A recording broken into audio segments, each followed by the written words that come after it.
Punuin mo ang puso ng iyong mga anak o Diyos ng kagalakan, Panginoon. Bagamat may mga pinagdaraanan kami, Panginoon, iba-iba man ang problema na aming kinakaharap, o Diyos. Salamat, Lord, dahil ikaw pa rin, Panginoon, ang nagpupuno ng kagalakan sa aming puso. Hallelujah. Salamat sa iyong presensya.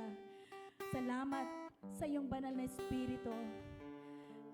Sa bawat sulok ng panambahan na ito, Panginoon, maluwalhati ang iyong dakilang pangalan. Hallelujah. Salamat sa pag-ibig mo. Hallelujah. Mahal na mahal ka namin, Panginoon. Salamat. Yes, Lord God. Walang hanggan ang iyong biyaya. Amen. Yes, Jesus. Buong buhay, hawak mo sa iyong kamay. Mula sa aming pagmulat, Panginoon. Mula sa aking pagmulat. Oh God, salamat sa iyong protection naman. Awitin ko ang kabutihan. Oh, hallelujah. Minsan pa, mahal na mahal ka namin, O Diyos. Mahal kita. Yes, Lord. Walang hanggan ang iyong biyaya. Buong buhay, hawak mo sa iyong kamay. Mula sa aking pagmulat hanggang sa pag-ibig, awitin ko ang kabutihan ng Diyos. Salamat sa iyong katapatan, Panginoong Jesus. Ika'y tapat sa habang buhay. Ika'y mabuti magpakailanman. Hanggat ako ay nabubuhay, awitin mo ang kabutihan. Yes, Lord God, ang tinig mo, aming Ama. Ang tinig mo, siyang gabay sa kasakitan, at nariyan ka sa gitna ng kadiliman. Ika'y aking kaibigan, O Diyos aming Ama, at ako'y buhay sa kabutihan ng Diyos. Yes, Lord God, salamat sa iyong kabutihan, Panginoon. Hallelujah. Lagi mong pinapakita, Panginoon, na ikaw ay tapat sa amin, O Diyos. Ika'y Hallelujah, Jesus. mabuti magpakay. Yes, Lord God. Muling kasabay ka ng iyong mga anak sa umagang ito. Ako'y nabubuhay.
magbabago ang kabutihan mo. Ika'y tapat. Ika'y tapat sa habang buhay. Hallelujah. Salamat, O Diyos. Ika'y mabuti Kahit anumang sitwasyon, Panginoon, na aming kinakaharap, Panginoon, hindi mo kami pinabayaan. Hindi mo kami iniwan, Panginoon. Ang kamay mo ay handang saklolo sa bawat anak mo na tumatawag sa iyo. Hallelujah. Yes, Lord God. Patuloy, Panginoon, na pasasalamatan ka namin sa iyong kabutihan, sa iyong katapatan, Panginoon. Ika'y tapat sa habang buhay. Amen, God. Ika'y mabuti magpakailanman hanggat ako ay nabubuhay. Awitin ko ang kabutihan ng Diyos. Awitin ko ang kabutihan ng Diyos. Awitin ko ang kabutihan ng Diyos. Yes, Lord. Patuloy na ikaw ay aming sasambahin ang aming buhay, Panginoon. Dahil tunay na napakadakila mo, O Diyos. Kung paano, Panginoon, ibinigay mo ang iyong buhay para sa bawat isa, Lord God. Wala kami may babalik sa inyo, kundi ang aming papuri pagsamba, Panginoon. At hayaan mo, Lord God, tulungan mo kami na maging matatag, Panginoon, sa pananampalataya na sa iyo rin lang naman nagmula, Panginoon. Na ikaw ang nagbigay, Panginoon. Hallelujah, O Diyos, sa umagang ito, katagpuin mo ang iyong mga anak. Hallelujah. Napakabuti mo. Napakabuti mo, Panginoon. Yung kami ay mayroong kakanin sa hapagkainan, Panginoon. Yung pinagaling mo ang mga mahal namin sa buhay, Panginoon, sa kanilang sakit, O Diyos. Yung lagi kang nariyan, handang saklolo para sa amin, Panginoon. Inaabot mo ang aming mga kamay sa tuwing kami ay nadarapa, Panginoon. Na kailanman, Lord God, lagi mong pinatutunayan na nariyan ka lang, O Diyos. Isang tawag lang namin sa iyo, Panginoon. Lagi ka nariyan, handang tungkol sa aming panalangin, sa aming pagtawag, Panginoon. Kaya sa umagang ito, O Diyos, aming ibinubukas ang aming puso sa iyong dakilang Diyos ng aming buhay. O, ika'y tapat, Panginoon. Ika'y tapat sa aming buhay, Lord God. Ika'y tapat sa habang buhay. Ika'y mabuti. Ika'y mabuti magpakailanman hanggat ako ay nabubuhay. Awitin ko ang Minsan pa, kabutihan ika'y tapat, O Diyos. Hallelujah. Ika'y tapat sa habang buhay. Ika'y mabuti magpakailanman hanggat ako ay nabubuhay. Awitin ko ang kabutihan ng Diyos. Yes, Lord God. Awitin ko ang kabutihan ng Diyos. Awitin ko ang kabutihan. Hallelujah. Ng Diyos. Amen. Praise God. Hallelujah. Purihin ka, Panginoon. Tunay na tapat ka, O Diyos. Ikaw lang. Wala nang iba ang natatanging Diyos ng aming buhay. You are our risen God, our Jesus Christ. Amen. Hallelujah. Come on, church.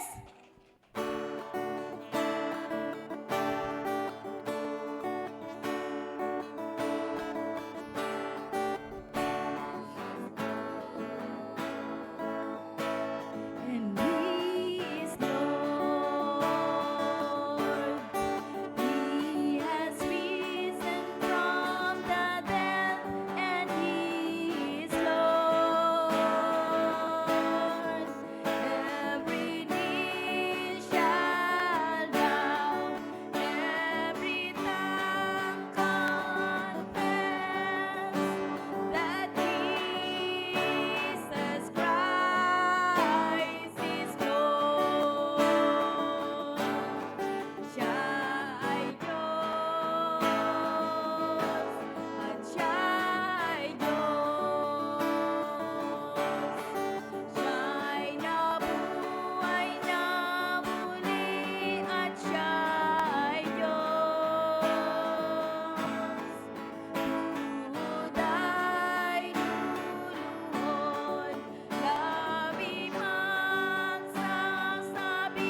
the Lord. Tayo po yung manalangin sa Panginoon.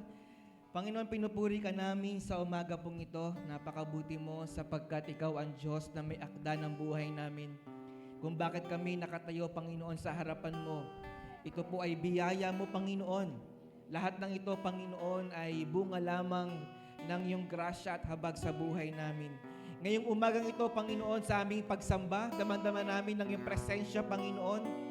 At sa lugar na ito, Panginoon, alam namin kumikilos ka po. Ang kapangyarihan niyo po ay nandirito. At kung nasaan ang kapangyarihan mo, Panginoon, nandoon ang kalakasan, nandoon ang kagalingan, nandoon ang kapayapaan, nandoon ang kalayaan, nandoon ang pagpapala, Panginoon. Lord, sa mga oras na ito, ano man ang mga prayer request ng bawat isa po sa amin, sa aming pag-alis sa lugar na ito, naniniwala kami na baon-baon namin ang pagpapalang mula sa inyo. At nawa ang iyong salita ang magpala sa buhay namin. Patuloy niyo pong buksan ang aming puso't isipan at malaya namin tanggapin ang mensahe niyo po sa amin ngayong umaga. Inaangkin namin, Panginoon, na magiging matagumpay. Tagumpay na nga po ang gawain na ito, Panginoon. Ito po ang aming panalangin sa pangalan ni Jesus. Ang lahat ay magsabi ng Amen. Palakpakan natin na malakas ang Diyos. Amen. Pwede na po tayo magsiupo. Praise the Lord. Kamayan mo muna ang iyong katabi sa iyong pag-upo. Sabihin mo sa Kanya, God's morning! God's morning! Amen, amen. Ang bawat umaga po ay pagpapala at biyaya ng Panginoon. Di ba mga kapatid?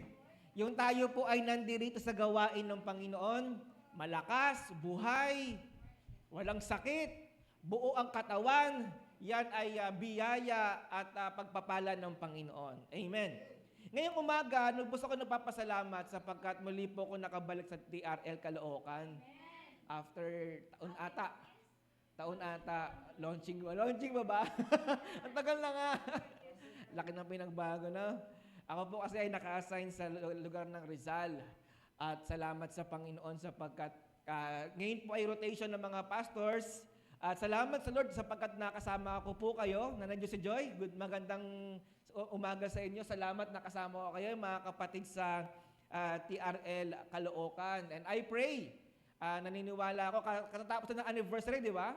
Naniniwala ako na yung blessing ng Lord, yung power ng Lord, tuloy-tuloy sa buhay ng bawat isa sa atin. Amen!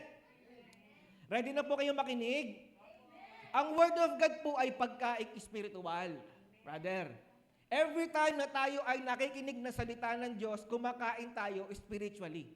So isipin natin, habang tayo nakaupo at nakikinig, tayo ay kakain spiritually ng salita ng Diyos. Amen. Okay, ngayon babasahin natin ang salita ng Panginoon. Hebreo chapter 10, verses 19 hanggang verse 20 or 21. Hebrews chapter 10, verse 19 hanggang verse 21. Ayan, basahin natin sa Tagalog. Ang sabi dito, kaya nga mga kapatid, tayo'y malaya. Sabi nga po, malaya. Tayo'y malaya nang makakapasok sa dakong kabanal-banalan dahil sa dugo ni Jesus. Verse 20. Binuksan niya para sa atin ang isang bago at buhay na daang naglalagos hanggang sa kabila ng tabing. Di pa tapos. At ang tabing na ito'y ang kanyang katawan. Verse 21, last. Tayo ay may isang pinakapunong pari na namamahala sa sambahayan ng Diyos. Meron ba tayong New King James Version dyan? New King James, meron tayo dyan. Ayan, sabi ng verse 19. Therefore, brethren, having boldness to enter the holiest by the blood of Jesus. Verse 20.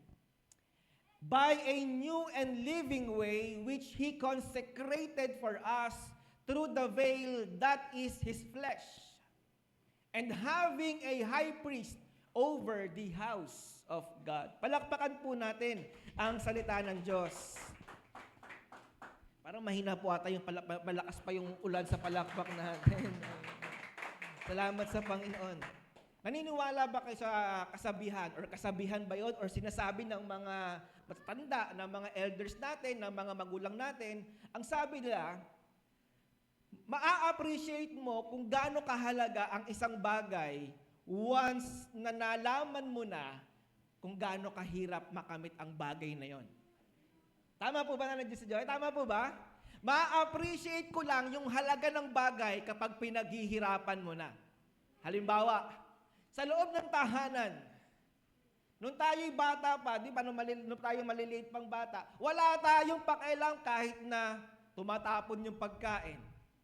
Wala tayong pakundangan kahit na yung tubig sa gripo umaapaw na sa balde. Wala tayong pakialam kahit marami nakasaksak na appliances, di ba, Russell? Bakit? Ba't wala tayong pakialam? Hindi tayo ang nagbabayad. Si tatay at si nanay. Kaya kahit na may aircon na, may electric fan pa, may charger pa, may laptop pa, wala tayong pake. Bakit? Hindi naman ako nagbabayad eh. Si tatay eh. Di ba? Pero nung lumaki ka na, ikaw na yung nagtatrabaho. Ikaw na yung gumagastos.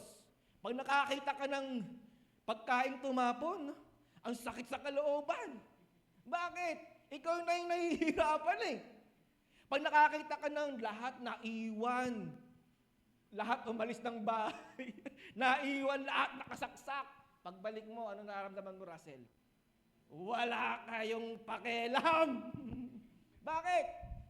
Kasi naiintindihan na natin kung gaano kahirap makamit yung isang bagay. Once na tayo na yung naghihirap, tayo na yung nagsisikap.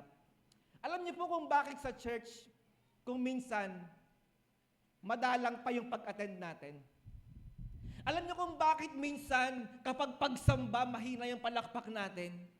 Kung bakit minsan, sa ating pag-attend sa church, parang okay lang kahit na late tayo, okay lang kahit hindi tayo maka-attend. Alam niyo kung bakit ganon? Hindi natin na-appreciate minsan yung ginawang paghihirap ni Jesus.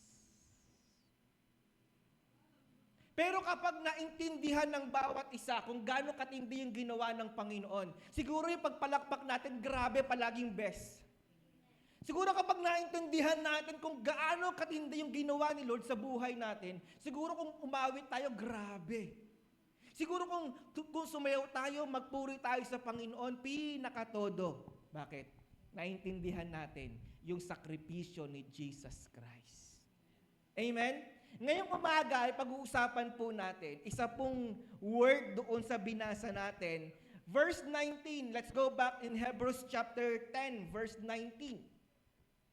Ang sabi doon, Hebrews chapter 10, therefore, sinabi pong therefore sa Bible, yan po ay summary or conclusion ng mga sinabi sa taas. Every time na may therefore or kaya nga, kinokonclude niya yung kanyang mga paliwanag sa mga previous verses. Brethren, sino po yung brethren? Ang ibig sabihin ng brethren, mga kapatid, mga kapatiran, mga believers ni Kristo, taas ang kamay ng mga believers ni Jesus.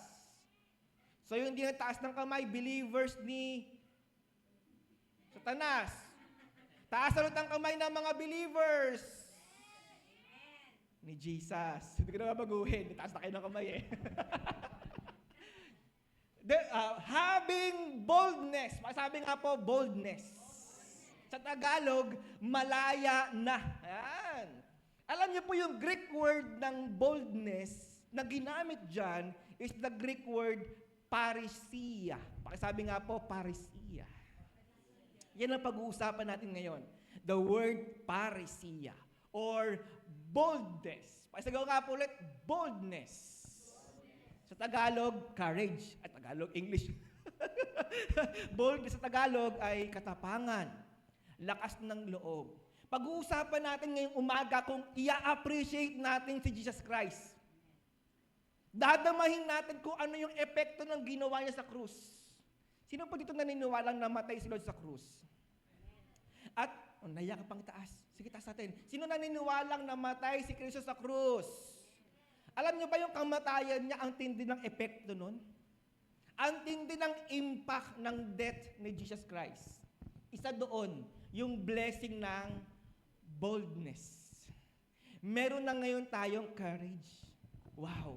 Sabihin mo, wow. Mamaya ma-appreciate natin lalo. Itong parisia or sinasabi nating boldness. Sa Tagalog, basahin ko lang sa Tagalog. Kaya nga, mga kapatid, Tagalog tayo, Tagalog. Verse 19. Kaya nga, mga kapatid, tayo'y malaya ng makakapasok sa dakong kabanal-banalan. Alam niyo po kung bakit ganito katindi yung verse na to? Sa Book of Hebrew po, sa binasa natin, pinapaliwanag doon yung kaibahan, Brother Russell, ng pagsamba sa Old Testament sa pagsamba sa panahon ng New Testament. Ibang-iba yung way ng paraan ng mga Israelita ng panahon na yon sa pagsamba natin ngayon. Hindi ba? Sa panahon natin, kahit sino pwede pumasok, di po ba? Kahit sino welcome na sumamba. Pero alam nyo, sa Old Testament, mahigpit. Sa lumang tipan, strict si Yahweh pagdating sa pagsamba. May tatlong aspeto na makita natin sa pagsamba sa Old Testament. Makikita natin kung gaano katindi yung epekto ng ginawa ni Jesus Christ sa krus. Unang aspeto ng pagsamba sa Old Testament, kinakailangan ng right person. Pag sabi nga right person, sino yung tamang tao? Kayo, nakalala niyo na ba yung tamang tao para sa inyo?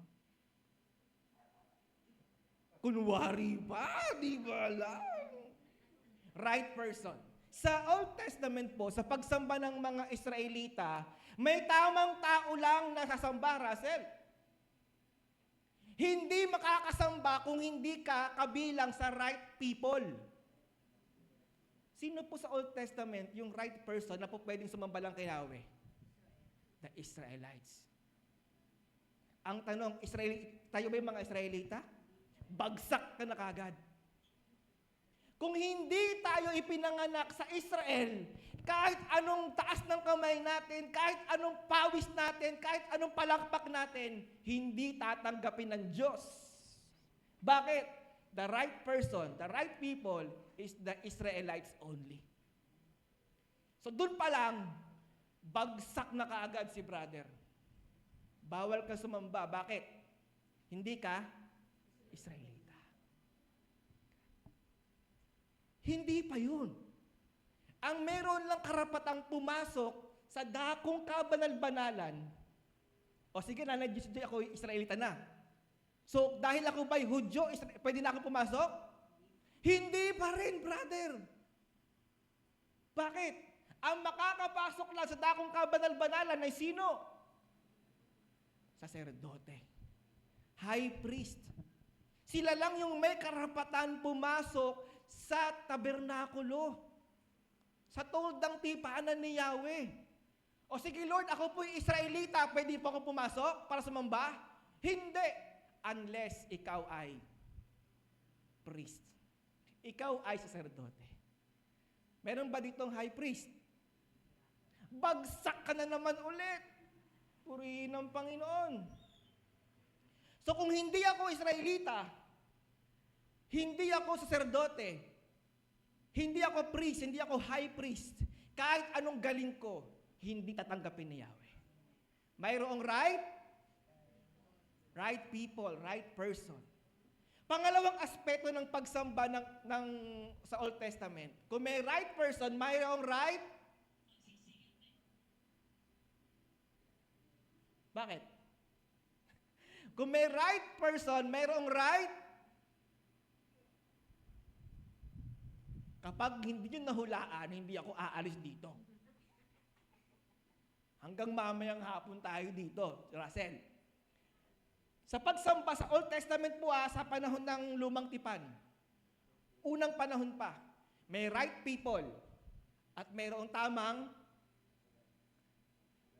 Very good! Palakpan naman si brother. No? Mayroong right person, mayroong right place. Galing nga. Ang tanong, sa pagsamba sa Old Testament, saan yung right place? Sa tabernacle, yung toldang tipanan, yung meeting place ni Yahweh, doon lang. Hindi po pwede sa bahay nila. Hindi po pwede kung saan-saan. Imagine niya na Diyos sa Diyo, no? Hindi ka na Israelita, hindi ka pala sacerdote, ang layo pa natin sa Israel. Paano ka makakasamba kay Yahweh kung ito yung paraan? May right people, may right place. Tanong, kung sa Old Testament, ito bang lugar na ito ay tama? Bagsak na naman ulit ang pagsamba natin. Hindi tatanggapin ni Yahweh kahit anong galing ni Russell. Kahit ang ganda ng boses ni Sister Lilibet, ang galing gumitar at kumanta ng mga anak niya, wala pa rin tatanggapin. Bakit? Hindi tamang tao, hindi tamang lugar. Hindi papansinin ng Diyos. Imagine, brother, kung nabuhay ka sa Old Testament. Ang hirap, no? Hindi ka pwedeng lumapit kay Yahweh basta-basta. O sige, nandun na ako sa Israel, nandun na ako sa bansang Israel. Nandun na ako sa lugar na bayan ni Yahweh. Pwede kahit saan? Saan lang? Tabernacle lang.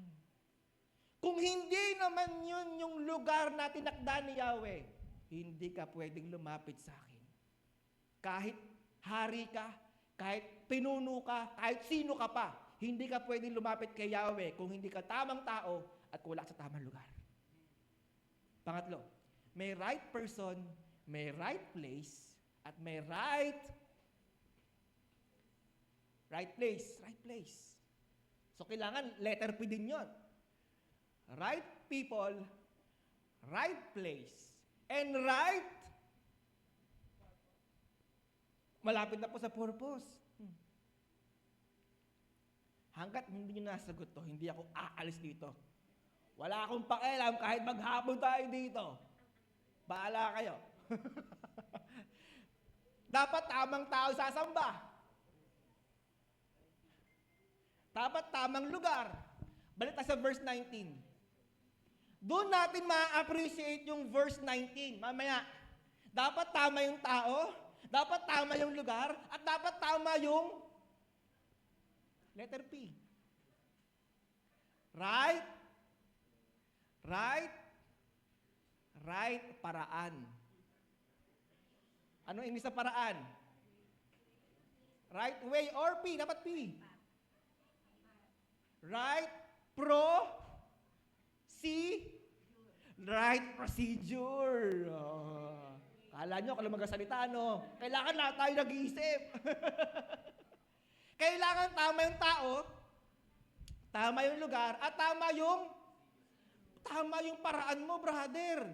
Kasi halimbawa, Israelita ako, yes, pasado ako, wala na Diyos sa Joy. Ako ay priest. Pasok ako ulit. Nandun ako sa tabernakulo, yes na naman.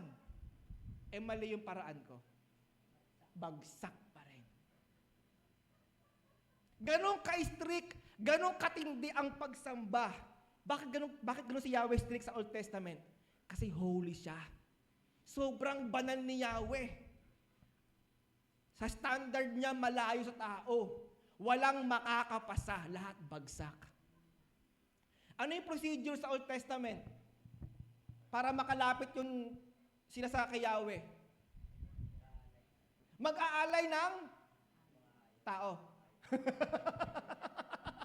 Mag-aalay ng very good, tama. Para makalapit ako sa Diyos, kailangan may dala akong hayop.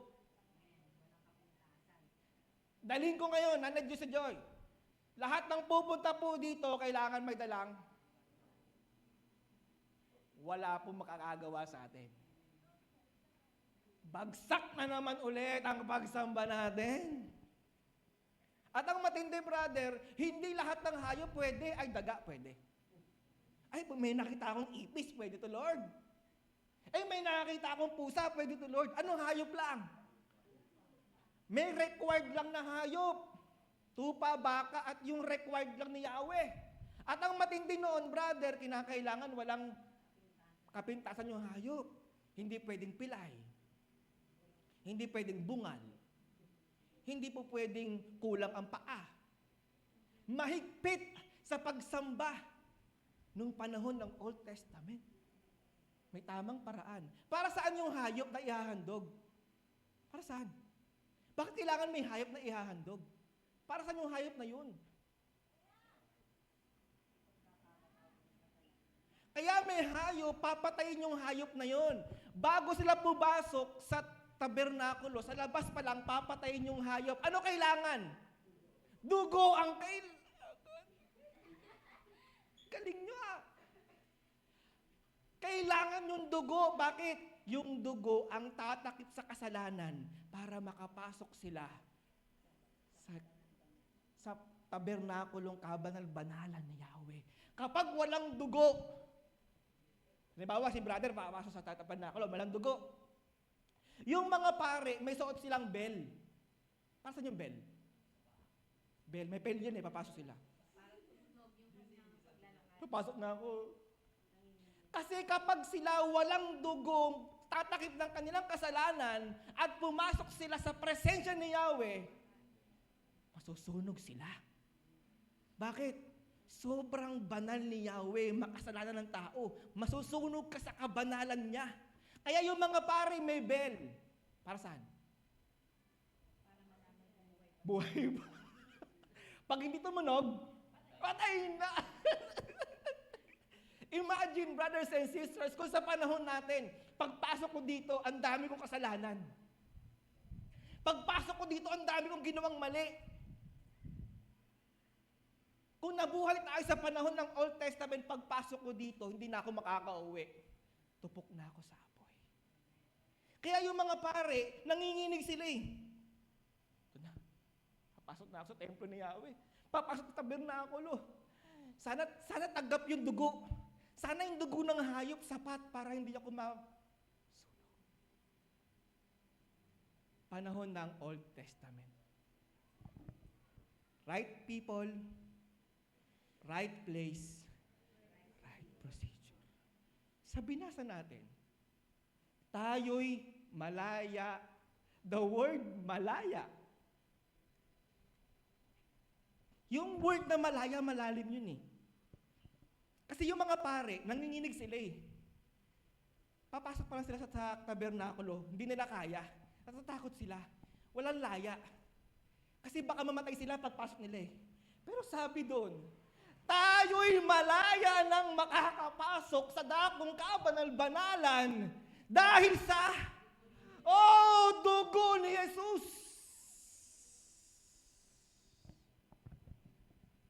Yung hayop na hinahandog nila, palagi sila naghahandog ng hayop. Kailangan palagi. Pero alam mo, brother, nung namatay si Lord sa krus, isang beses lang siya namatay. Pero yung dugo niya, ipagpapatawad ng ating mga kasalanan. Palakpakan natin na malakas ang Diyos. Hallelujah! Kaya ang sabi doon, ang sabi ng writer, malaya ka nang makakapasok sa presensya ng Diyos. Hindi na kailangan yung right people. Hindi na kailangan ng right place. Right procedure. Kasi lahat yan, si Kristo mismo ang gumawa para ikaw, ilapit ka niya sa Diyos. Tapos ang pagpalakpak ko, napakaina. Tapos ang pagsamba ko, tipid. Tapos ang paglilingkod ko, kapiraso. Tapos ang ginagawa ko sa Panginoon, kakaunti. Pero I say to you, brothers and sisters, hindi kapiraso ang ginawa ni Lord para sa iyo.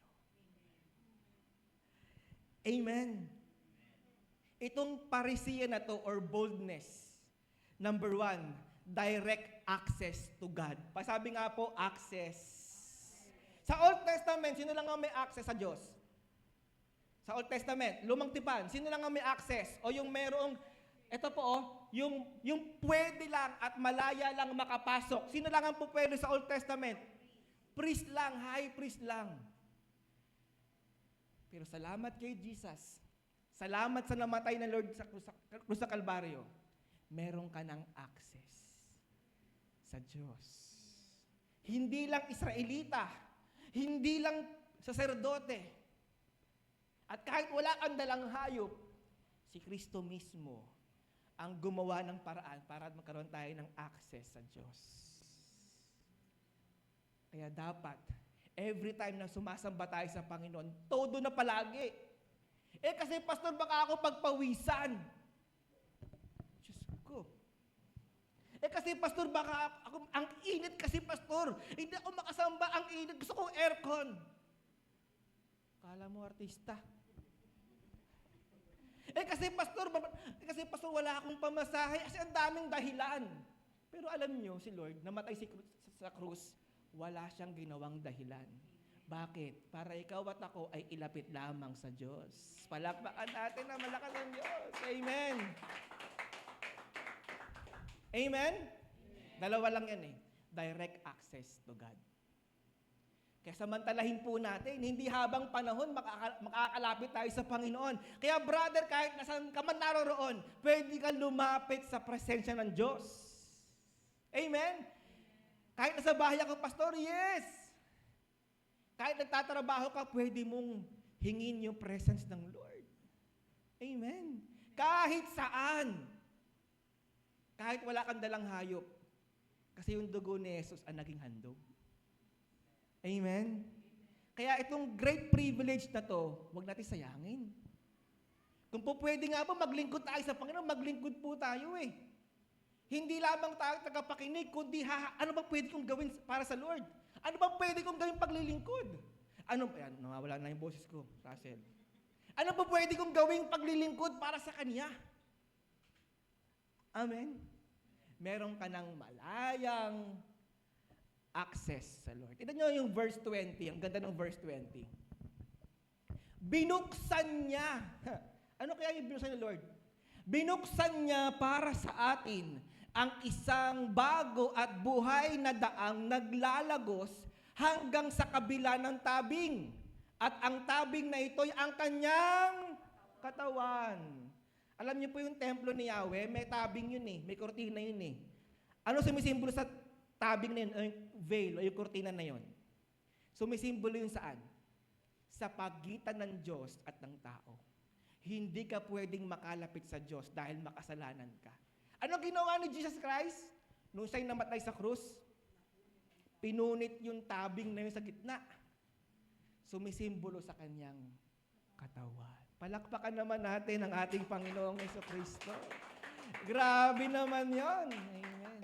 Sabi mo sa katabi mo, kaya kapatid, sabihin mo, sige, sabi mo, kaya kapatid, wag mong tipirin si Jesus. Tinitipid natin kung minsan si Lord Papalakpak lang, palakpak pogi. Alam niyo palakpak pogi? Mainin.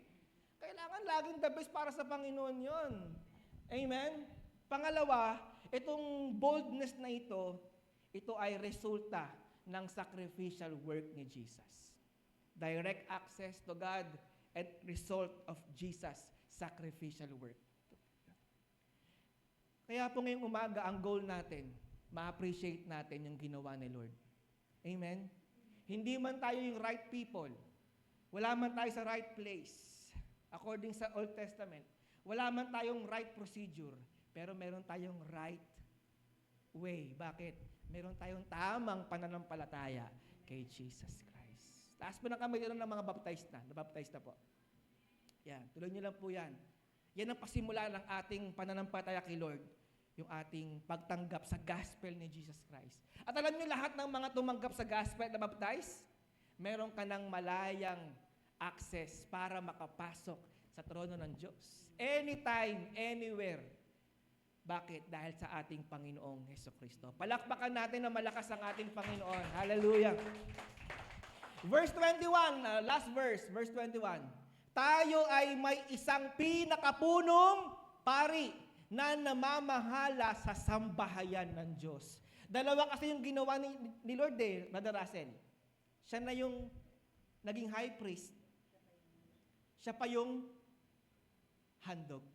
Grabe naman si Jesus. Grabe yung ginawa niya. Ma-appreciate mo si Lord at kapag na-appreciate mo yung ginawa ni Jesus, magagawa mong ialay ang buhay mo sa Panginoon. Kulang sa iyo yung once a week. Lagi kang excited na maglingkod. Bakit? Na-appreciate mo yung ginawa ng Panginoong Jesucristo. Taas ang kamay dito na meron ng malayang access sa presensya ng Diyos. Tumayo po tayo ngayong umaga. At sana ay nakuha niyo po at naintindihan natin ang mensahe ng Panginoon sa atin ngayong umagang ito, na tayo ay mayroong malayang access sa trono ng Diyos, sa presensya ng Panginoon. At bago tayo magtapos, yamang dahil sa ginawa ni Jesus, tayo ngayon ay meron ng access sa Kanya, sa Diyos Ama. Hayaan niyo po na ngayong umaga ay ating muling sambahin at purihin ang ating Panginoon. Patuloy nating itaas ang ating mga kamay. I encourage everyone to worship God to the best of what we can. I encourage everyone to sing. I encourage everyone to worship the Lord to the best. Bakit? Deserve ni Jesus Christ yung deserve na pagsamba natin sa ating Panginoon. Ngayong umaga, awitin natin ulit kanina yung ating inawit. Yung goodness ng ating, yung kabutihan ng Diyos ay ma-appreciate natin. Yung biyaya ng Panginoon sa atin. Sige po, itaas natin ng malaya ang ating mga kamay. Bilang pagpapasalamat, lahat ng nag-a-appreciate sa ginawa ni Jesus, itaas natin ang ating mga kamay at awitin po natin yung ating inawit kanina. Napakabuti ng ating Panginoon. Praise God. Walang hanggan ang iyong biyaya. Huwag po kayong papayag na hindi kayo aawit sa Panginoon. Huwag po tayong papayag na hindi natin mararamdaman ang presensya ng Diyos. Yamang tayo po ay binigyan niya ng karapatan. Hanggang sa paghimbing, aawitin ko ang kabutihan. Minsan pa. ng Diyos. Minsan pa. Mahal kita. Pakilakas po mga tinig. Hanggan ang iyong biyaya. And learn to appreciate the goodness of God. Hawak mo sa iyong kamay. Hallelujah. Mula sa aking pagmulat hanggang sa pag-ibig, Yung mas malakas pa po, awitin iparating natin sa Panginoon yung ating pagpapasalamat at pag-appreciate sa Kanya. Hallelujah. ika'y tapat sa habang buhay. Hallelujah. Ika'y mabuti magpakailanman. Praise you, Jesus. Hanggat Hallelujah. ako'y Oh, Jesus. nabubuhay, awitin ko ang kabutihan ng Diyos. Panginoon, hindi man kami Israelita, hindi man kami saserdote, hindi man kami high priest, wala man kami sa tamang lugar, wala man kami yung tamang procedure, Panginoon, wala man kaming hayop na daladala para ihandog. Pero salamat, Panginoon, sa tinapos mong gawa sa krus. Salamat sa iyong katawan na iyong inalay, Panginoon. At ang dugo mo, Panginoon, natigis mula sa iyong katawan ay naging handog panghabang panahon upang kami malayang makapasok sa presensya ng Diyos. Rabasakalalahanda, rabasikalalahande. O purihin ka, Panginoon, ngayong umagang ito. Sige po, patuloy natin awitan ng Panginoon. Hallelujah. Pakitaas ulit ang mga kamay. Hallelujah, Jesus. Let's sing to the Lord. Tinig mo Yes. sa gabay sa kasakitan, nariyan ka sa gitna ng kadiliman. Purihin ka, Panginoon. Ika'y aking kaibigan. Yes, yes, yes, yes, yes, O Lord. Diyos aking Ama, at ako'y buhay sa kabutihan ng Samantalahin po Diyos natin, na purihin si itapat. Jesus. Ika'y tapat sa habang buhay. Ika'y mabuti magpakailanman. Hanggat ako'y nabubuhay, awitin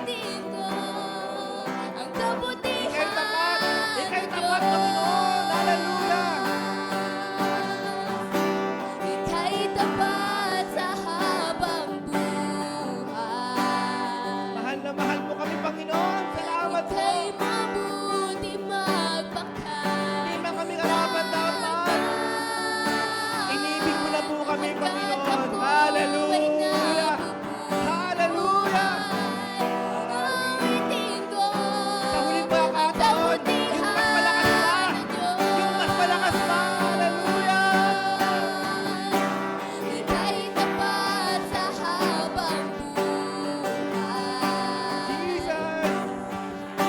Ika'y mabuti magpakailanman. Hanggat ako ay nabubuhay,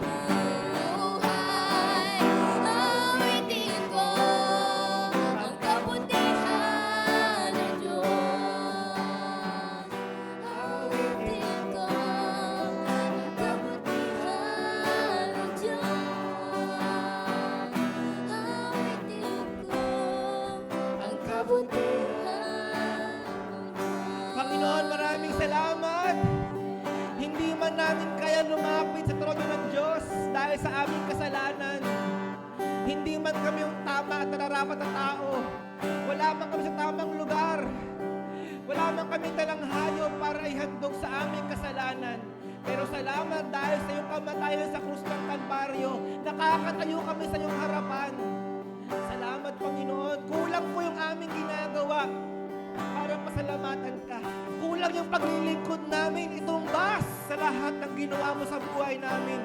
Ang tanging namin gagawin, Panginoon, ay ang paglingkuran ka, sambahin ka, purihin ka, at mag-alay ng buhay sa iyo. Sa oras na ito, hanggang sa huling pintig ng aming buhay. Sa iyo po ang papuri, pagsambat parangal. To God be the glory. In Jesus' name, everybody say, Amen.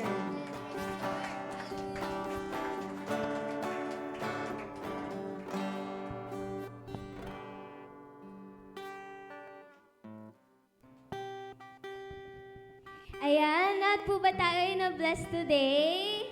Amen! So grabe po, halos kanina po habang po akong kumakanta, nanginginig na po ako kasi grabe po yung impact ng Word of God ngayong umaga. Ayan, so napakabuti naman po kasi talaga ni Lord. Kaya, ayun po, ayan, dako na po tayo sa Lucas, okay, chapter 6, ayan, verse 38, ayan po.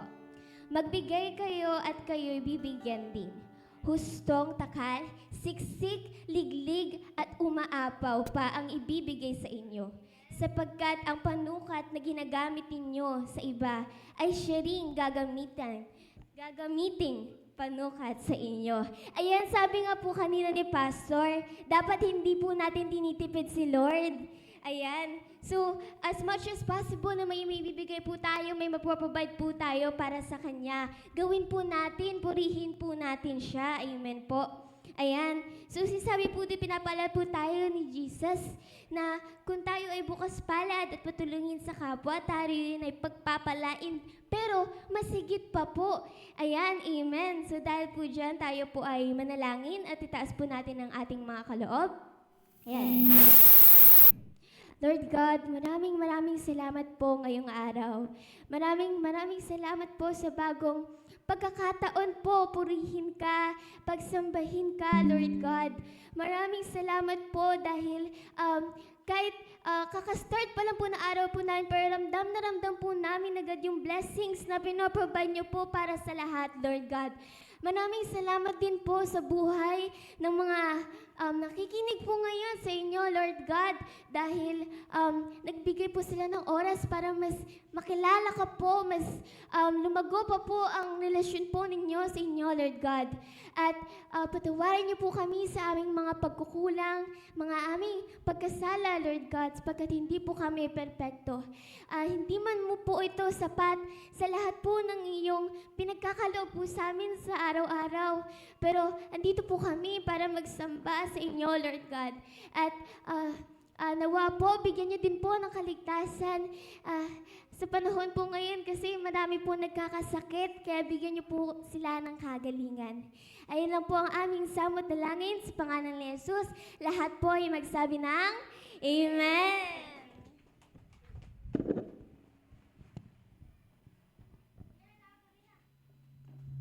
Panginoon,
pinasan, sinong pati ang kamatayan. Iyong ibinigay Sa sanlibutan, si Jesus na yumugtong nanda. Ilan ng kasalanan, kanyang pinasan, sinong pati ang kamatayan. O Jesus, Panginoon at aming Hari, You're the best that ever happened to me. biniyag mo ang aking puso, ikaw ang nagmamayari. You're the best love story ever been happened to me. Oh, Jesus, Panginoon at aming Hari, you're the best that ever happened to me. biniyag mo ang aking puso, ikaw ang nagmamayari. You're the best love story ever been happened. The best love story ever been happened. The best love story ever been happened to me.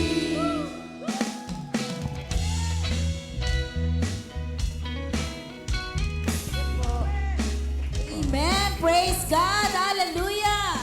Hallelujah, Jesus. Salamat sa buhay ng mga batang ito.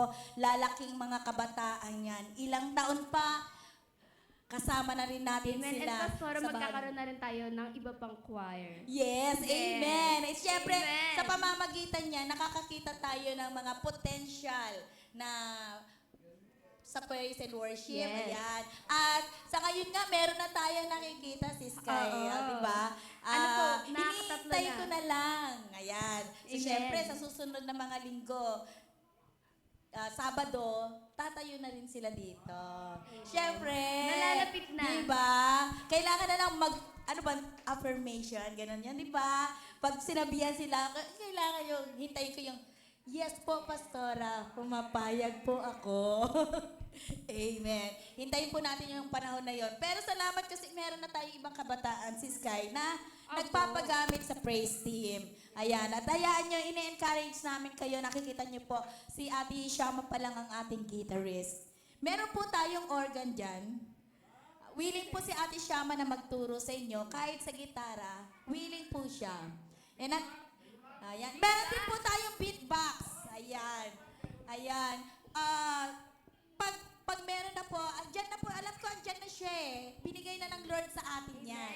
Ang kailangan na lang, ihakbang natin yung ating, syempre, paa. Lakas ng loob para magawa natin yon. Yan ang kailangan kasi doon.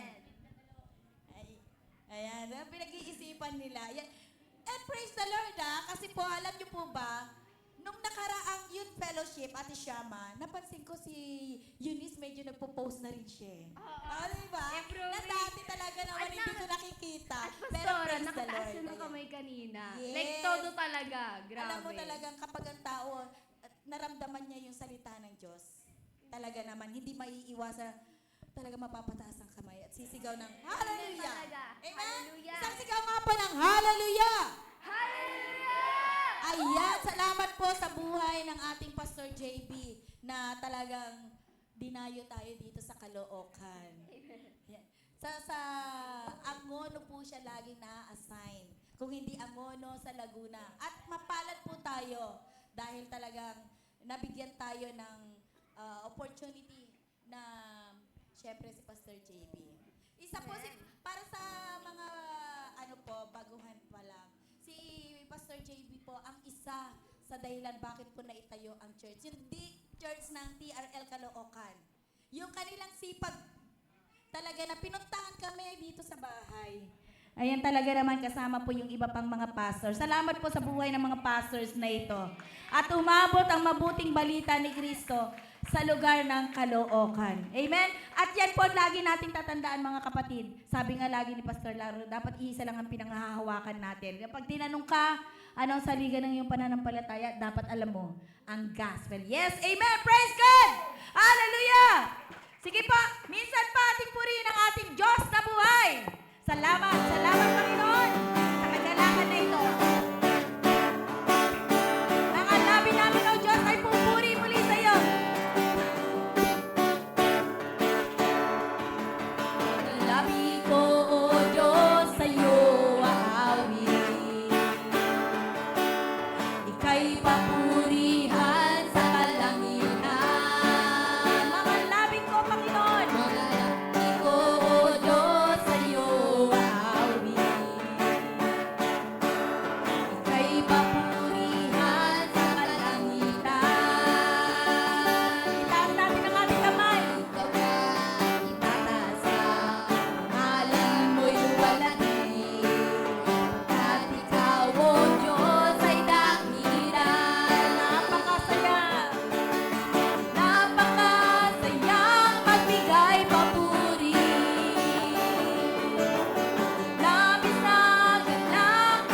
kasama namin sa online FB. God bless po sa inyong lahat. Hallelujah. Praise you, Jesus.